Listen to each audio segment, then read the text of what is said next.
ರಾಜ್ಯದಲ್ಲಿ ತಾರಕಕ್ಕೇರಿದೆ ನವೆಂಬರ್ ಕ್ರಾಂತಿಯ ಕಿಚ್ಚು. ಅದರಲ್ಲೂ ಕೂಡ ಕಾಂಗ್ರೆಸ್ ಪಾಳ್ಯದಲ್ಲಿ ಫುಲ್ ಟೆನ್ಷನ್.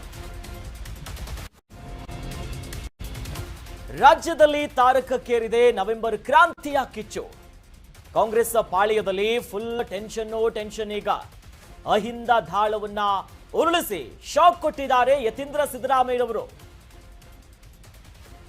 ಸಾಹುಕಾರ ನಾಯಕತ್ವಕ್ಕೆ ಯತೀಂದ್ರ ಯಾಕೆ ಜೈಂಕಾರವನ್ನ ಹಾಕಿದ್ರು ಅನ್ನೋ ಪ್ರಶ್ನೆ ಕಾಂಗ್ರೆಸ್ ಮನೆಯಲ್ಲಿ ಹಲವಾರು ಗೊಂದಲಕ್ಕೆ ಕಾರಣ ಆಗ್ಬಿಟ್ಟಿದೆ.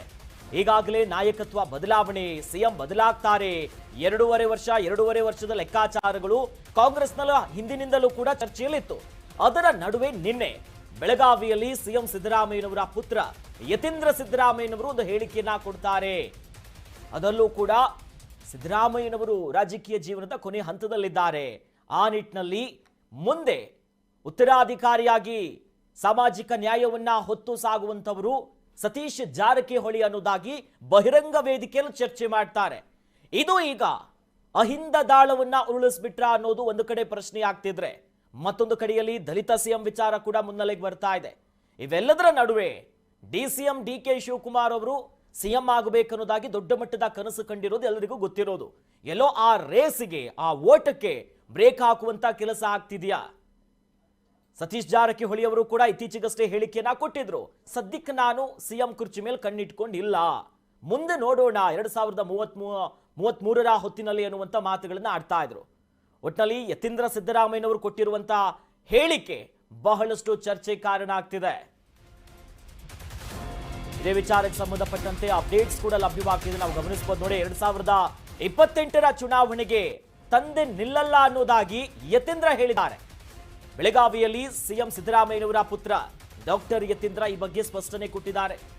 ಸಾಮಾಜಿಕ ನ್ಯಾಯದಲ್ಲಿ ತಂದೆ ಅವರಿಗೆ ನಂಬಿಕೆ ಇದೆ, ಅದೇ ಸಿದ್ಧಾಂತವನ್ನ ಸತೀಶ್ ಜಾರಕಿಹೊಳಿ ಅವರು ಕೂಡ ಹೊತ್ತು ಸಾಕ್ತಿದ್ದಾರೆ.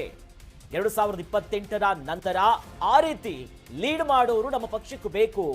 ಜಾರಕಿಹೊಳಿ ಸೈದ್ಧಾಂತಿಕ ಸಿದ್ಧಾಂತವನ್ನ ಹೊಂದಿದಾರವರು, ಇತರರಿಗೆ ಸತೀಶ್ ಅವರು ಮಾರ್ಗದರ್ಶನವನ್ನ ಮಾಡಲಿ, 2028ರನ್ನ ಗಮನದಲ್ಲಿಟ್ಟುಕೊಂಡು ಹೇಳಿದ್ದೇನೆ ಅನ್ನೋದಾಗಿ ಯತೀಂದ್ರ ಸಿದ್ದರಾಮಯ್ಯ ತಮ್ಮ ಹೇಳಿಕೆಯ ಬಗ್ಗೆ ಸ್ಪಷ್ಟನೆಯನ್ನ ಕೊಡ್ತಿದ್ದಾರೆ. ಅಂದ್ರೆ ಮುಂದಿನ ಚುನಾವಣೆ 2028ರ ಚುನಾವಣೆಗೆ ಸಿದ್ದರಾಮಯ್ಯನವರು ನಿಲ್ಲಲ್ಲ ಅನ್ನೋ ಒಂದು ಹೇಳಿಕೆ ಆದ್ರೆ, ಜೊತೆಯಲ್ಲಿ ಸಾಮಾಜಿಕ ನ್ಯಾಯದಲ್ಲಿ ತಂದೆ ಅವರಿಗೂ ನಂಬಿಕೆ ಇದೆ. ಸಾಮಾಜಿಕ ನ್ಯಾಯ ಜೊತೆಯಲ್ಲಿ ಅಹಿಂದವಾಗಿ ಗುರುತಿಸಿಕೊಂಡಿರೋರು ಅಹಿಂದ ತತ್ವವನ್ನ ಸಾರ್ತಾರೆ.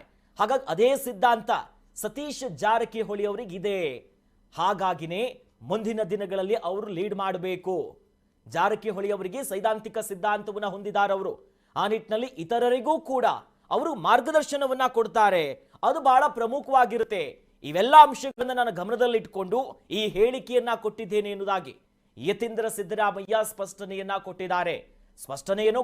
ಆದರೆ ಕಾಂಗ್ರೆಸ್ ಮಲೆಯಲ್ಲಂತೂ ಈಗಾಗಲೇ ನವೆಂಬರ್ ಕ್ರಾಂತಿಯ ದೊಡ್ಡ ಮಟ್ಟದ ಚರ್ಚೆ ಆಗ್ತಿರುವಂತಹ ಸಂದರ್ಭದಲ್ಲಿ ಮತ್ತಷ್ಟು ಹಲ್ಚಲ್ಗೆ ಕಾರಣ ಆಗುತ್ತೆ. ಒಂದು ಸೈದ್ಧಾಂತಿಕ ವಿಚಾರವನ್ನ ಪ್ರಸ್ತಾಪ ಮಾಡ್ತಿದ್ದಾರೆ, ಮತ್ತೊಂದು ಕಡೆಯಲ್ಲಿ ಸಿದ್ದರಾಮಯ್ಯನವರ ನಂತರದಲ್ಲಿ ಪಕ್ಷವನ್ನ ಮುನ್ನಡೆಸುವಂತ ಸಾಮರ್ಥ್ಯ ಅವರಿಗೆ ಇದೆ. ಹಂಗಿರೋರಲ್ಲಿ ಯಾರು ಕೇಳಿದ್ರೆ ಕಾಂಗ್ರೆಸ್ನಲ್ಲಿ ಬೆಳಗಾವಿಯ ಸಾಹುಕಾರ ಸತೀಶ್ ಜಾರಕಿಹೊಳಿ ಅವರು ಪಕ್ಷವನ್ನ ಮುನ್ನಡೆಸ್ತಾರೆ, ಆ ಸೈದ್ಧಾಂತಿಕ ನೆಲೆಗಟ್ಟು ಅವ್ರಿಗಿದೆ ಅನ್ನೋದನ್ನ ಮತ್ತೆ ಸ್ಪಷ್ಟಪಡಿಸಿದ್ದಾರೆ. ಹಾಗಾಗಿ ಎಲ್ಲೋ ಒಂದು ಕಡೆ ನವೆಂಬರ್ ಕ್ರಾಂತಿಯ ಈ ಸಂದರ್ಭದಲ್ಲಿ ಈ ಹೇಳಿಕೆಗಳು ಅಹಿಂದ ವಿಚಾರವನ್ನ ಮುನ್ನೆಲೆಯಲ್ಲಿ ಇಟ್ಟಿರುವಂಥದ್ದು ಎಲ್ಲೋ ಒಂದು ಕಡೆ ಡಿಸಿಎಂ ಡಿಕೆ ಶಿವಕುಮಾರ್ ಅವರಿಗೆ ಟಕ್ಕರನ್ನ ಕೊಡ್ತಿದ್ದಾರಾ, ಅಥವಾ ಸಿದ್ದರಾಮಯ್ಯನವರ ಆಪ್ತ ವಲಯದಲ್ಲಿ ಗುರುತಿಸಿಕೊಂಡಂತ ನಾಯಕರು ಅಥವಾ ಜೊತೆಯಲ್ಲಿ ಪ್ರಮುಖವಾಗಿ ಅವರ ಜೊತೆ ಇದ್ದವರು ದಲಿತ ಸಿಎಂ ಎನ್ನುವಂತ ವಿಚಾರಗಳಿಗೆ ಇಲ್ಲಿ ಮಣೆ ಹಾಕುವಂತ ಕೆಲಸ ಆಗ್ತಾ ಇದೆಯಾ ಅನ್ನೋದು ಸದ್ಯ ರಾಜಕೀಯವಾಗಿಯೇ ಬಹಳಷ್ಟು ದೊಡ್ಡ ಮಟ್ಟದ ಮಿಂಚಿನ ಬೆಳವಣಿಗೆಗೆ ಸಾಕ್ಷಿ ಆಗ್ತಿದೆ. ಒಬ್ಬರಾದ್ಮೇಲೆ ಒಬ್ರು ಈಗ ಹೇಳಿಕೆಯ ಭರಾಟೆಗಳನ್ನ ಕೂಡ ಶುರು ಮಾಡಿಕೊಂಡಿದ್ದಾರೆ. ಒಂದು ಕಡೆ ಕಾಂಗ್ರೆಸ್ಸಿನ ಇತರ ನಾಯಕರು ಕೂಡ ಈ ಬಗ್ಗೆ ರಿಯಾಕ್ಷನ್ ಅನ್ನ ಕೊಡ್ತಾ ಹೇಳ್ತಾರೆ. ಅವರು ವೈಯಕ್ತಿಕವಾಗಿ ಹೇಳಿದ್ದಾರೆ, ಅದರಲ್ಲಿ ಏನು ತಪ್ಪಿದೆ, ಈ ನಿಟ್ಟಿನಲ್ಲಿ ಮುಂದಿನ ಹೆಜ್ಜೆ ಏನಾಗುತ್ತೆ. ಕಾಂಗ್ರೆಸ್ಸಿನ ಹೈಕಮಾಂಡ್ ನಾಯಕರು ಸ್ವಲ್ಪ ಮಟ್ಟಿಗೆ ಈಗ ಸೈಲೆಂಟ್ ಆಗಿರೋದಕ್ಕೆ ಕಾರಣ ಏನಪ್ಪಾ ಅಂತಂದ್ರೆ, ಬಹಳ ಪ್ರಮುಖವಾಗಿ ಬಿಹಾರದ ಚುನಾವಣೆ ಆಗ್ತಿದೆ. ನವೆಂಬರ್ 6 ಮತ್ತು 11ನೇ ತಾರೀಕು ಚುನಾವಣೆಯಾಗಿ 14ಕ್ಕೆ ಅಲ್ಲಿನ ಫಲಿತಾಂಶ ಬರುತ್ತೆ. ಕಾಂಗ್ರೆಸ್ಸಿನ ವರಿಷ್ಠರು ಅತ್ತ ತಮ್ಮ ಗಮನವನ್ನ ಹರಿಸಿದ್ದಾರೆ. ಬಿಹಾರದ ಚುನಾವಣೆ ಆಗ್ತಿದ್ದಂತೆ ರಾಜ್ಯ ರಾಜಕೀಯ ವಲಯದಲ್ಲಿ ದೊಡ್ಡ ಮಟ್ಟದ ಸಂಚಲನ ಆಗುತ್ತೆ ಅನ್ನೋದಕ್ಕೆ ಇದೇ ಕಾರಣ ಆಗಿರೋದು. ಆ ಬಗ್ಗೆ ಹೇಳಿಕೆ ಕೊಟ್ಟಿದ್ದಾರೆ, ಬನ್ನಿ ನೋಡೋಣ. ತಂದೆಯವರು ಯಾವಾಗಲೂ ಕೂಡ ಸಾಮಾಜಿಕ ನ್ಯಾಯದಲ್ಲಿ ನಂಬಿಕೆ ಇಟ್ಕೊಂಡಿರುವಂತಹದ್ದು, ಕಾಂಗ್ರೆಸ್ ಜಾತ್ಯತೀತ ಸಿದ್ಧಾಂತ ನಂಬಿಕೆ ಇಟ್ಕೊಂಡಿರೋದು. ಅದೇ ಸಿದ್ಧಾಂತಗಳಲ್ಲಿ ಸತೀಶ್ ಜಾರಕಿಹೊಳಿ ಕೂಡ ನಂಬಿಕೆ ಇಟ್ಕೊಂಡು ಅದೇ ಪ್ರಕಾರ ನಡ್ಕೊಂಡು ಹೋಗ್ತಿರೋದು.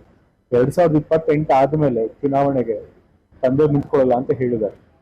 ಸೊ ಅದಾದ್ಮೇಲೆ ಆ ಕಾಂಗ್ರೆಸ್ ಸಿದ್ಧಾಂತ ಇಟ್ಕೊಂಡು, ಜಾತ್ಯತೀತ ಸಿದ್ಧಾಂತ ಇಟ್ಕೊಂಡು ಎಷ್ಟೊಂದು ಜನ ರಾಜಕಾರಣಿಗಳು ಇದ್ದಾರೆ ನಮ್ಮ ಪಕ್ಷದಲ್ಲಿ, ಬಹಳಷ್ಟು ಯುವ ರಾಜಕಾರಣಿಗಳಿದ್ದಾರೆ. ಸೊ ಅವ್ರನ್ನೆಲ್ಲ ಅವ್ರು ಲೀಡ್ ಮಾಡ್ಲಿ, ಅವ್ರಿಗೆಲ್ಲರೂ ಮಾರ್ಗದರ್ಶನ ಕೊಡ್ಲಿ ಅಂತ ಅಷ್ಟೇ. ನಾನು 2028 ಗಮನದಲ್ಲಿ ಇಟ್ಕೊಂಡು ನಾನು ಹೇಳಿದ್ದು ಕೊನೆ ದಿನ ಅಂತಂದ್ರೆ ನಾಳೆ ಕೊನೆ ದಿನ. ಜಾತ್ಯತೀತ ಸಿದ್ಧಾಂತ, ಸಾಮಾಜಿಕ ನ್ಯಾಯ ಸಿದ್ಧಾಂತ ಇದು ನಂಬಿಕೆ ಇಟ್ಕೊಂಡು ಬೇಕಾದಷ್ಟು ಜನ ಲೀಡರ್ಗಳು ಇದ್ದಾರೆ. ತಂದೆಯವರು ಈಗ ಅವ್ರನ್ನೆಲ್ಲ ಲೀಡ್ ಮಾಡ್ತಾ ಇದ್ದಾರೆ. 2028 ಆದ್ಮೇಲೂ ಮತ್ತೆ ಅದೇ ರೀತಿ ಲೀಡ್ ಮಾಡ್ತಾರೆ ಗೊತ್ತಿಲ್ಲ. ಸೊ ಹಾಗಾಗಿ 2028 ಮೇಲೂ ಕೂಡ ನಮ್ಗೆ ಆ ರೀತಿ ಲೀಡ್ ಮಾಡೋರು ಬೇಕು, ಆ ಸೈದ್ಧಾಂತಿಕವಾಗಿ ರಾಜಕಾರಣ ಮಾಡುವಂತ ಇರಬೇಕು. ಅಂತ ನಾಯಕರಲ್ಲಿ ಸತೀಶ್ ಜಾರಕಿಹೊಳಿ ಸಾಹೇಬರು ಕೂಡ ಹೋಗ್ತಾರೆ. ಸೊ ಹಾಗಾಗಿ ಆ ತರ ಯಾರ್ಯಾರು ಆ ಸಿದ್ಧಾಂತ ನಂಬಿಕೆ ಇಟ್ಕೊಂಡಿದ್ರೆ ಎಲ್ಲ ರಾಜಕಾರಣಿಗಳು ಮಾರ್ಗದರ್ಶನ ಮಾಡ್ತಾರೆ. ತಂದೆಯವರು ಯಾವಾಗಲೂ ರಾಜ್ಯ ರಾಜಕಾರಣದಲ್ಲಿ ಯತೀಂದ್ರ ಹೇಳಿಕೆ ಬಗ್ಗೆ ಬಹಳಷ್ಟು ಚರ್ಚೆ ಆಗ್ತಿದೆ. ನವೆಂಬರ್ ಕ್ರಾಂತಿ ಮುನ್ಸೂಚನೆಯನ್ನ ಕೊಟ್ಟು ಬಿಟ್ರ ಯತೀಂದ್ರ ಅವರು. ರಾಜ್ಯ ರಾಜಕಾರಣದಲ್ಲಿ ಯತೀಂದ್ರ ಹೇಳಿಕೆಯ ಬಗ್ಗೆ ಬಹಳಷ್ಟು ಚರ್ಚೆಗಳಾಗ್ತಿವೆ. ಹಾಗಾದ್ರೆ ನವೆಂಬರ್ ಕ್ರಾಂತಿಯ ಮುನ್ಸೂಚನೆಯನ್ನ ಕೊಟ್ಟು ಬಿಟ್ರ ಮುಂದಿನ ಸಿಎಂ ಆಗ್ತಾರಾ ಸತೀಶ್ ಜಾರಕಿಹೊಳಿ ಅವರು?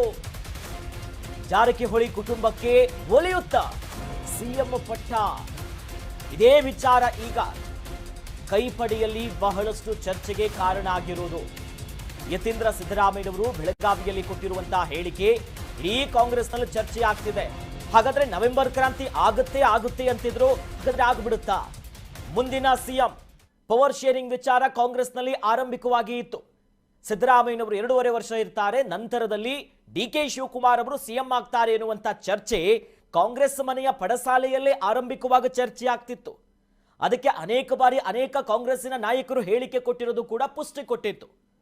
ಸದ್ಯ ಇವೆಲ್ಲದಕ್ಕೂ ಮತ್ತೊಂದಿಷ್ಟು ಮಿಂಚಿನ ಬೆಳವಣಿಗೆ ಆಗುವುದಕ್ಕೆ ಕಾರಣ ಯತೀಂದ್ರ ಸಿದ್ದರಾಮಯ್ಯನವರ ಹೇಳಿಕೆ.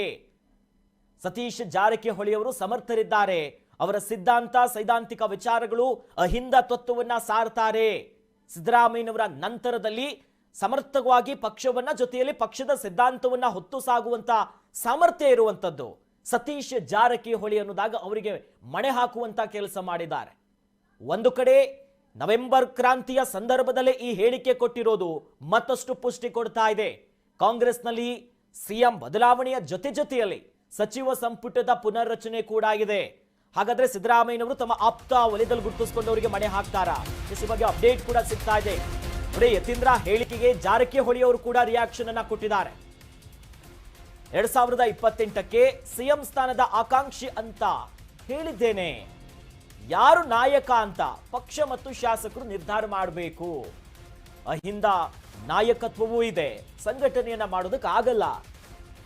ಸಿದ್ದು ನಂತರ ಪಕ್ಷ ನಡೆಸುವಂತ ವಿಚಾರವನ್ನ ಕಾದು ನೋಡೋಣ ಅನ್ನುವ ಚರ್ಚೆಗೆ ಬಗ್ಗೆ ರಿಯಾಕ್ಷನ್ ಅನ್ನ ಕೊಟ್ಟಿದ್ದಾರೆ. ನೋಡಿ, ಬೆಳಗಾವಿ ಒಂದು ಕಡೆಯಲ್ಲಿ ಸಾಹುಕಾರ್ ಅವರ ಕ್ಷೇತ್ರ, ಸತೀಶ್ ಜಾರಕಿಹೊಳಿ ಅವರ ಕ್ಷೇತ್ರ. ಅದೇ ನೆಲದಲ್ಲಿತ್ತು. ಮುಂದಿನ ಚುನಾವಣೆಯ ಏನು ಬರುತ್ತಲ್ಲ, ಆಗ ಸತೀಶ್ ಜಾರಕಿಹೊಳಿ ಅವರೇ ಸಮರ್ಥರಿದ್ದಾರೆ ಎನ್ನುವಂತ ಹೇಳಿಕೆ ಕೊಟ್ಟಿರೋದು ಬಹಳಷ್ಟು ಹಲ್ಚಲ್ ಎಬ್ಬಿದೆ.